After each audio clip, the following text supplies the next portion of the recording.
দর্শক ধন্যবাদ।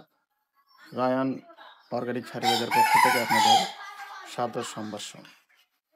আমরা আজকে আসছি উঠান বাগানে। এখানে একটা বেগুন গাছ দেখতেছেন, অনেক বড়। এই গাছটা কিন্তু ফল দেওয়ার পরে প্রায় শেষ। তো গাছটা কেটে ফেলবে। তো আমরা তাকে নিষেধ করি এবং 10 দিন আগে এই গোড়ায় কিছু রায়ান অর্গানিকের ভার্মি কম্পোস্ট প্রয়োগ করে দেখেন, সারটা দেখেন, দেখা যাচ্ছে।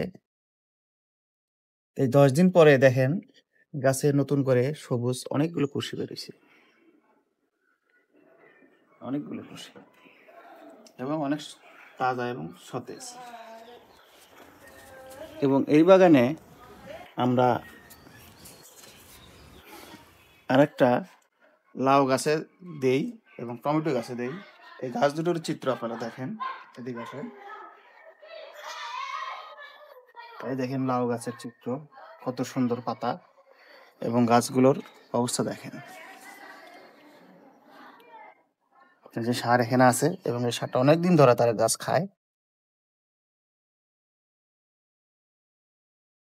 এরপরে দেখেন টমেটো গাছ। টমেটো গাছে কিছু দেওয়ার ফলে এখানে কোনো রাসায়নিক সার ব্যবহার হয় নাই, জাস্ট শুধু ভার্মি কম্পোস্ট। এই দেখেন টমেটো গাছগুলো অনেক বড় বড়, প্রায় 5 ফুট 6 ইঞ্চি এবং ফুল আসছে অগণিত, অগণিত ফুল আসছে রায়ান ভার্মি কম্পোস্টের ব্যবহারের ফলে।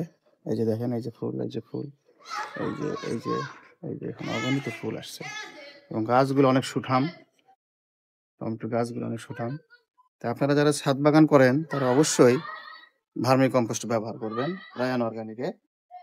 ভার্মি কম্পোস্ট মূলত গোবর, লিটার, তামাকের গুঁড়া এবং বাড়ির যে কাটা আবর্জনা আছে একসঙ্গে মিক্স করে কেঁচোকে খাইতে দেওয়া হয় এবং কেঁচো খাওয়ার পরে এখান থেকে অ্যামোনিয়া গ্যাসটা বের হয়ে যাওয়ার পরে যে সারটা, যে গোবরটা বের হয়, যে সারটা বের হয়, একে ভার্মি কম্পোস্ট বলে।